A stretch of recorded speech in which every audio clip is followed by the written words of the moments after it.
आज़ाद समाज पार्टी हमारी पार्टी का नाम है। इसके चीफ जो है वो चंद्रशेखर रावल जी हैं। बात मुद्दों की है तो मुद्दे तो मैं ज़्यादा नहीं कह रहा, ना मुद्दों का मैं अल्फाज इस्तेमाल कर रहा। बात मसलों की है और बात मसाइलों की है।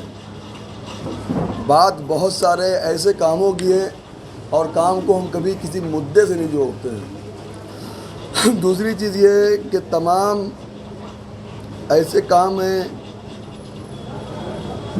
जो पब्लिक कह कह के परेशान हो चुकी है, बड़ी तकलीफ़ होती है उनको, और बहुत सारी जनता को हमारी ये पता भी नहीं है कि ये वाकई कानून है, रूल है या नहीं है। नगर पालिका की रूलिंग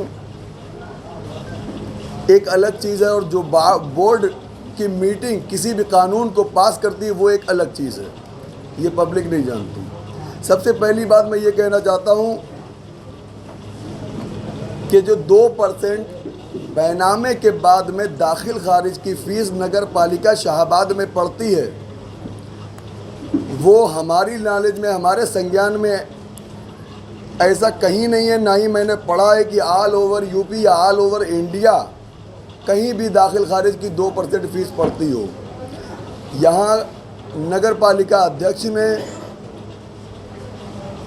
अपनी सर्वसहमति से बोर्ड की मीटिंग में ये 2% चार्जेस जो आम पब्लिक पर लगाए हैं उसको लेकर सबसे ज़्यादा दुख मुझे है। हालांकि ऊपर वाले के करम से कोई पैसों की कमी या तंगी नहीं है, आप सबकी दुआओं से ऊपर वाले ने हर तरीके से नवाजा है।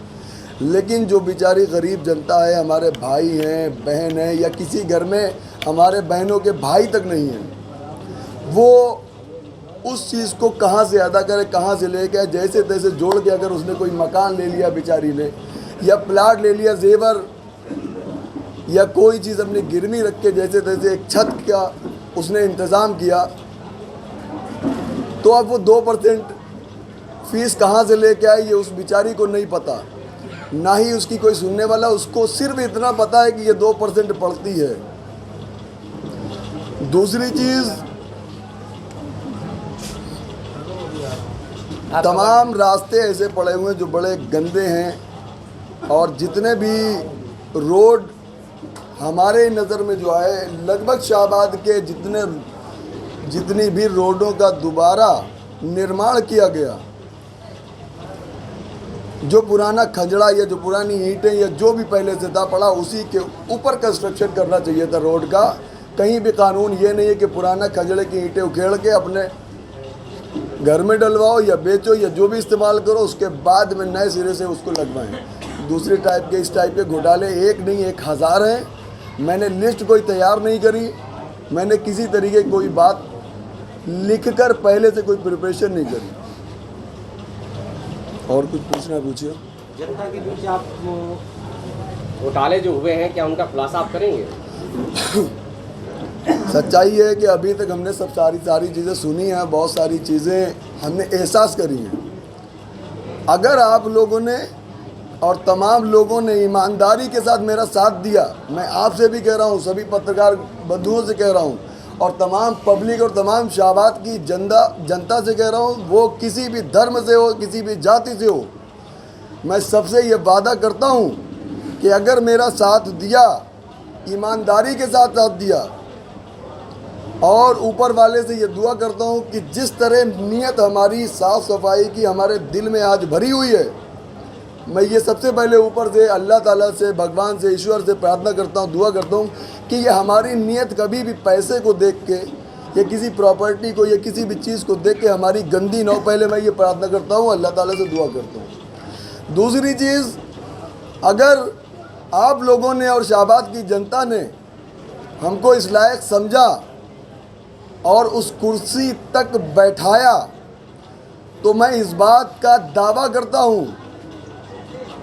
कि दलाली, कमीशन, घूसखोरी और घूसखोर किसी भी टाइप का रुपया जो इलीगल होगा, ना मैं किसी को खाने दूंगा और ना ही मैं खुद खाऊंगा। ये वीडियो मेरी रिकॉर्ड करके रख लेना।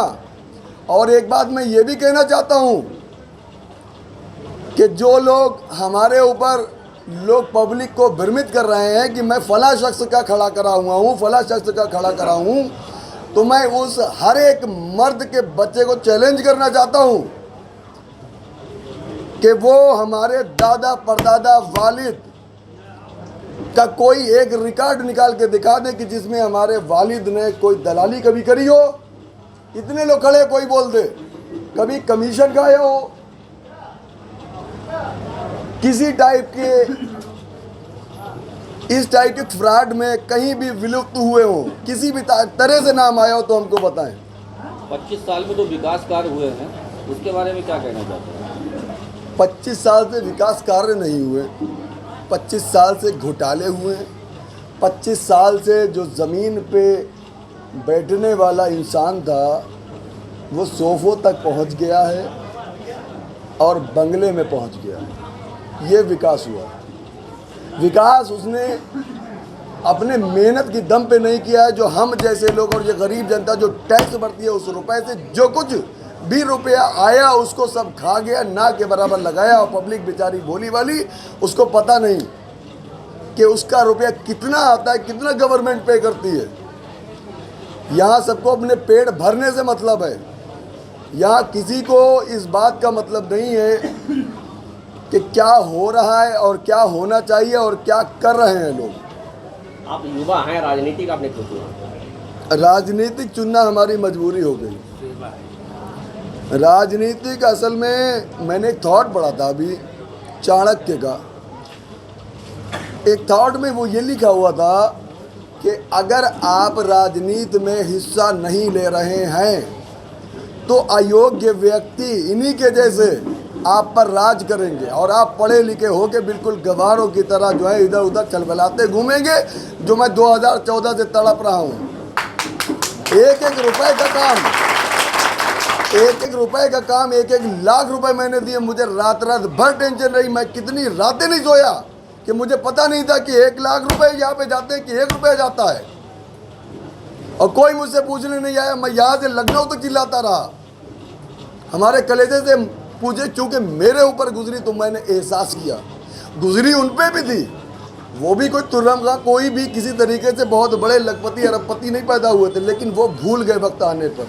चुनावी मैदान में आप किससे अपना मुकाबला मानते हैं? मुकाबला मैं किसी ने नहीं मानता। मैं अपने आप को अकेला तन्हा ऊपर वाले का दिया हुआ, मैं कुछ हूँ ही नहीं। उसने मुझे टिकट दिलवाया और मैं खड़ा हो गया। मोहल्ले वालों ने और शाहबाद वालों ने हमसे, हमारे दोस्तों ने, यारों ने, रिश्तेदारों ने, आप जैसे बंधुओं ने कहा कि यार ऐसा है, राजनीति में आओ और कम से कम यार कोई सच बात कहने वाला, करने वाला और जायज़ बात के लिए लड़ने वाला तो हो।